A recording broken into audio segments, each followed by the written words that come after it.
नमस्कार दोस्तों। उत्तराखंड अधीनस्थ सेवा चयन आयोग के द्वारा 20 जुलाई को एलटी का एक और परीक्षा परिणाम यहाँ पे जारी किया गया था और बहुत सारे विषय ऐसे थे जिनका जो रिजल्ट था कोर्ट में अटका हुआ था और जब विवादित प्रश्नों का समाधान हुआ तो इसको यहाँ पे जारी कर दिया गया 20 जुलाई को।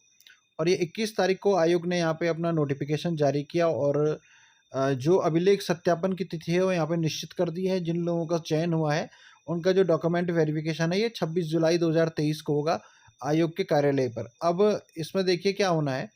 अगर आपको उस सूची को देखना है तो आप आयोग की वेबसाइट पर जा सकते हैं www.ssc.uk.gov.in पर आप चेक कर सकते हैं। सब्जेक्ट कौन कौन से हैं आप देख सकते हैं। हिंदी, अंग्रेजी, संस्कृत, गणित, विज्ञान, सामान्य, व्यायाम, वाणिज्य, संगीत, गृह विज्ञान, उर्दू एवं पंजाबी। तो इनमें जिन अभ्यर्थियों का अवशेष पदों पर चयन हुआ है कुछ 60% वाले हैं और कुछ 10% वाले हैं। दोनों प्रकार के अभ्यर्थी हैं। अब देखिए किन चीज़ों का इन्हें ध्यान रखना है। तो पहली चीज़ तो यहाँ पे डॉक्यूमेंट वेरिफिकेशन जब होगा तो अपने सारे ओरिजिनल डॉक्यूमेंट ले आने हैं ना, क्योंकि एलटी के लिए है। तो यहाँ पे जो निर्धारित शैक्षिक अर्हता है उसके अनुरूप अपना जो आवेदन पत्र में आपने जिन जिन डॉक्यूमेंट्स का उल्लेख किया है और प्रशिक्षण यानी ट्रेनिंग आपकी जो भी हुई है यानी बीएड इत्यादि का जो भी आपके डॉक्यूमेंट्स हैं वो आपको वहाँ पर ले जाने हैं। और अन्य प्रमाण पत्र जो भी आपने अंकित किए हुए हैं उनकी स्वप्रमाणित 2-2 प्रतियाँ ले आनी है, यानी 2 सेट बना के ले जाने हैं अलग अलग।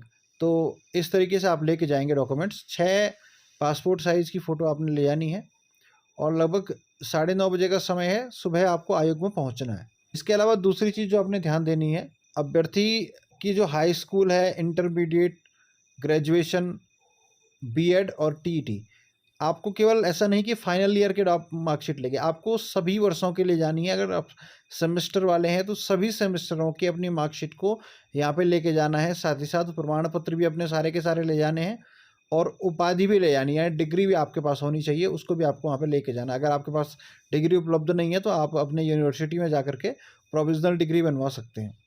इसके अलावा आपने यदि आरक्षण का लाभ लिया है तो उसके लिए आपके पास डॉक्यूमेंट होना चाहिए। स्थायी निवास के लिए आपके पास संबंधित प्रमाण पत्र होना चाहिए। तो इसके मूल अभिलेख आपको अपने साथ ले जाने हैं और उस तिथि को वहाँ पर इनको ले जाना अनिवार्य है। आरक्षण लाभ लेने वाले जो भी अभ्यर्थी हैं उनका जो आरक्षित श्रेणी का प्रमाण पत्र है, उस वक्त जब विज्ञापन आया था तो उसमें आवेदन करने की जो अंतिम तिथि है उस दिन वो वैध होना चाहिए। तो तभी वो आरक्षण का लाभ उन्हें मिल पाएगा। तीसरी बात यहाँ पे आई है कि जो अभ्यर्थी का नाम है और उसके पिता का नाम है, अगर अलग अलग डॉक्यूमेंट्स में अलग अलग होता, अगर ऐसी कोई समस्या आ जाती है तो उन्हें एक एफिडेविट बनाना पड़ेगा, शपथ पत्र बनाना है और उसको ओरिजिनल फॉर्म में लेके आना है। उसकी एक फ़ोटोकॉपी भी लानी है ताकि उसको आप वहाँ पे जमा करा सकें और ये कन्फ्यूज़न दूर हो जाए कि ये आप ही हैं या किसी दूसरे व्यक्ति का डॉक्यूमेंट नहीं है। इसके अलावा आपको यहाँ पे देखना है आयोग की जो वेबसाइट है उस पर संवाद संख्या 79 वहाँ पे आयोग ने एक प्रारूप दिया है अभिलेख सत्यापन के लिए। जब भी डॉक्यूमेंट वेरिफिकेशन होता है तो एक चेकलिस्ट होती है, यानी कौन कौन से डॉक्यूमेंट आपके पास होना चाहिए, तो आपको चेकलिस्ट भी निकालनी है। इसके अलावा वहाँ पे औपबंधिक प्रवेश पत्र का भी एक फॉर्मेट दिया गया है। तो जब आप वहाँ पे उपस्थित होंगे तो एक एडमिट कार्ड आपको चाहिए होगा, तो आप वहाँ से इसे डाउनलोड करके और उन दोनों प्रारूपों को जो भी उसमें भरना है उन चीज़ों को भर लेंगे और उसमें क्या क्या चीज़ें लगनी हैं उनकी 2-2 प्रतियाँ अलग अलग तैयार करके निर्धारित तिथि को आप आयोग कार्यालय में उपस्थित होंगे। इसके अलावा हम बात करते हैं यहाँ पे अभ्यर्थियों की उपस्थिति यहाँ पे नितांत अनिवार्य है, यानी जिस डेट को आपको बुलाया गया है आपको उसी डेट को आना है। हाँ, कोई इमरजेंसी की कंडीशन है, बहुत कोई गंभीर कारण है, तो उस स्थिति में जिस दिन आपका डॉक्यूमेंट वेरिफिकेशन है उसका कारण अगर आपने दिया कि आप क्यों नहीं निर्धारित तिथि को पहुंच पाए, उस कारण के साथ आप अगले 7 दिनों की अवधि के अंदर लेख सत्यापन करवा सकते हैं। उसके बाद कोई अन्य तिथि निर्धारित नहीं की जाएगी, यानी पहले तो आपको उसी डेट को जाना है। अभी आपको टाइम टेबल दिखाया जाएगा किस डेट को आपको बुलाया गया है, लेकिन अगर माना उस डेट को आप नहीं पहुंच पाते हैं किसी कारणवश, तो उस कारण के साथ में आप अगले 7 दिनों के अंदर वहाँ पे अपना डॉक्यूमेंट वेरिफिकेशन करवा पाएंगे। उसके बाद आपको दोबारा मौका नहीं मिलेगा। अगर अभिलेख सत्यापन की जो निर्धारित तिथि है उस दिन अभ्यर्थी के द्वारा जो ऑनलाइन आवेदन पत्र में कोई दावा अगर किया गया, अगर वो सही अभिलेख प्रस्तुत नहीं कर पाएगा तो ऐसे अभ्यर्थी को उसे जमा कराने के लिए 1 हफ्ते का टाइम दिया जाएगा, 7 दिन का समय दिया जाएगा। माना किसी व्यक्ति ने अपना टीईटी की मार्क्स को लेकर के कोई चीज़ डाली हुई है, या फिर माना कोई व्यक्ति आरक्षण की किसी श्रेणी की बात कर रहा है, लेकिन वो उसका डॉक्यूमेंट नहीं ला पाया, या माना कोई दिव्यांग अभ्यर्थी है और दिव्यांगता का प्रमाण पत्र नहीं ला पाता है, तो उससे 1 हफ्ते का समय दिया जाएगा, डॉक्यूमेंट जमा कराना होगा। अगर वो नहीं करवा पाता है उन 7 दिनों की अवधि में और आयोग के कार्यालय में जमा नहीं करता है, तो उसे अंतिम परिणाम सूची में शामिल नहीं किया जाएगा। ऐसे ही आप जब आयोग के परिसर में जाएँगे तो कुछ नियम यहाँ पे बने हैं।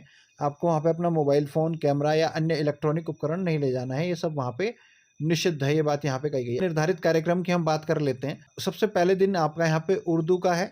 सामान्य शाखा 60% वाले में सूची निकली हुई है, रिज़ल्ट निकला हुआ है। उसमें 1 क्रमांक पे जो भी अभ्यर्थी है उनको जाना है। साथ ही साथ उस दिन विज्ञान का भी होना है, संस्कृत का भी होना है, पंजाबी का भी होना है, व्यायाम का भी होना है और संगीत का भी होना है। तो साथ ही गणित का भी होना है। 26 जुलाई 2023 की ये बात हो रही है। तो उर्दू का आप देख सकते हैं, एक तो सामान्य में एक श्रेणी और सामान्य शाखा जो 60% है। विज्ञान के अंदर हम देखेंगे तो उसमें 1 से 27 तक वालों को आना है। इसके अलावा महिला शाखा 60% में 1 से 6 तक, सामान्य शाखा 1 से 5 तक। तो बहुत सारे अभ्यर्थी हैं, आप देख सकते हैं। तो ये मैंने आपको विषय फिर से बता देता हूँ। 26 जुलाई 2023 बुधवार के दिन उर्दू, विज्ञान, संस्कृत, पंजाबी, व्यायाम और संगीत वालों का होना। साथ ही साथ गणित की जो सामान्य शाखा है उसमें 1 से 9 क्रमांक तक जो लोग हैं उन्हें अभी 26 तारीख को जाना है। बाकी उसके अगले दिन 27 तारीख को बृहस्पतिवार के दिन गणित के जो बाकी शेष अभ्यर्थी हैं, क्रम संख्या 10 से लेकर के आगे के जो भी अभ्यर्थी हैं उन्हें आना है। इसके अलावा गृह विज्ञान के सभी अभ्यर्थियों को आना है। साथ ही साथ हिंदी के सामान्य शाखा 60% की जो श्रेणी है, जो ओपन भर्ती हुई है, उसमें 1 से 49 क्रमांक तक वालों को भी उसी दिन आना है, 27 जुलाई के लिए। 28 जुलाई की बात करते हैं। 28 जुलाई को हिंदी के जो बाकी सभी अभ्यर्थी हैं, इसके अलावा सामान्य सोशल साइंस कहते हैं, उसके सभी अभ्यर्थी, अंग्रेजी के भी सभी अभ्यर्थी और वाणिज्य के सभी, यानी एक ही अभ्यर्थी इसमें है, तो इन सभी को जाना है 28 जुलाई को। तो ये टाइम टेबल रहेगा। अभिलेख सत्यापन का कार्यक्रम है और इस अनुरूप वहाँ पे कार्यक्रम होने हैं। इस अनुरूप अभिलेख सत्यापन की प्रक्रिया को आगे पूर्ण किया जाएगा। वीडियो में संपूर्ण जानकारी आपको देने का प्रयास किया गया है। फिर भी यदि आपको कुछ डाउट लगता है, कुछ संदेह आपके मन में है, तो आप कमेंट करके हमें पूछ सकते हैं। वीडियो आपको कैसा लगा ज़रूर आप कमेंट करके बताएं। और उन सभी अभ्यर्थियों को एक बार पुनः शुभकामनाएं जो कि अभिलेख सत्यापन के लिए जा रहे हैं। और किसी भी प्रकार की जानकारी के लिए आप कमेंट कर सकते हैं। बहुत बहुत धन्यवाद। चैनल को सब्सक्राइब करना ना भूलें। Thank you.